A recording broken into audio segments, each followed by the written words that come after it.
ನಾವ್ ಇವತ್ತಿದ್ದೀವಿ ಚೇಂಡಾಣೆಯ ಹೈಸ್ಕೂಲ್ ಅಲ್ಲಿ. ಈ ಸ್ಕೂಲ್ ಮುಚ್ಚಿ 1 ವರ್ಷ ಆಯ್ತಂತೆ. ರೀಸನ್ ಇಷ್ಟೇ, ಮಕ್ಕಳು ಬರ್ತಾ ಇಲ್ಲ ಅಂತ. ಇವಾಗ ನೋಡಿ ಯಾವ ತರ ಪಾಳು ಬೀಳ್ತಾ ಇದೆ ಅಂತ. ನಮ್ಮ ಚೇಂಡಾಣೆ ಸ್ಕೂಲ್ ಗುರು ಇದೇ ತರ ಸುಮಾರು ಶಾಲೆಗಳು ನಮ್ಗೆ ಗೊತ್ತಿಲ್ದಂಗೆ ಮುಚ್ತಾ ಇದಾವೆ. ಗವರ್ಮೆಂಟ್ ಸ್ಕೂಲ್ಗಳೇ ಇನ್ ಮುಂದೆ ನೋಡಕ್ ಸಿಗೋವೇನೋ ಗೊತ್ತಿಲ್ಲ. ಈ ಶಾಲೆ ತೋಟದ ಮಧ್ಯೆ ಇದೆ. ಇದರಲ್ಲಿ ಎಷ್ಟೋ ಜನ ಓದಿದ್ದಾರೆ ಕೂಡ. ಅವರೆಲ್ಲ ಪುಣ್ಯವಂತರು ಹೇಳ್ಬೇಕು ಅಂದ್ರೆ ಈ ಶಾಲೆಯಲ್ಲಿ ಓದಿದ್ದಕ್ಕೆ. ಈ ಶಾಲೆಯಲ್ಲಿ ಓದಿ ಏನೇನೋ ಆಗಿದ್ದಾರೆ ತುಂಬಾ ಜನ. ನನಗಂತೂ ಗೊತ್ತಿಲ್ಲ ಯಾಕೆ ಈ ತರ ನಮ್ಮ ಗವರ್ಮೆಂಟ್ ಸ್ಕೂಲ್ಗಳು ಮುಚ್ಚೋಗ್ತಿವೆ ಅಂತ. ಹೇಗಿದೆ ಗುರು ಸ್ಕೂಲು?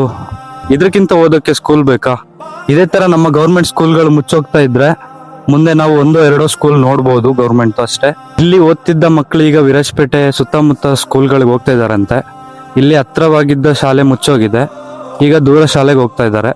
ತುಂಬಾ ಕಷ್ಟ ಪಡ್ತಾ ಇದಾರೆ ಮಕ್ಕಳು. ಪ್ರತಿಯೊಂದು ಮಾತು ಕಲಿತ ಜಾಗ, ಪ್ರತಿ ಹೆಜ್ಜೆ ಗುರುತು ಅರಿತ ಜಾಗ, ಕನಸುಗಳ ಜೊತೆಗೆ ನಡೆದ ಜಾಗ, ಸ್ನೇಹಿತರ ಪ್ರೀತಿ ಪಡೆದ ಜಾಗ.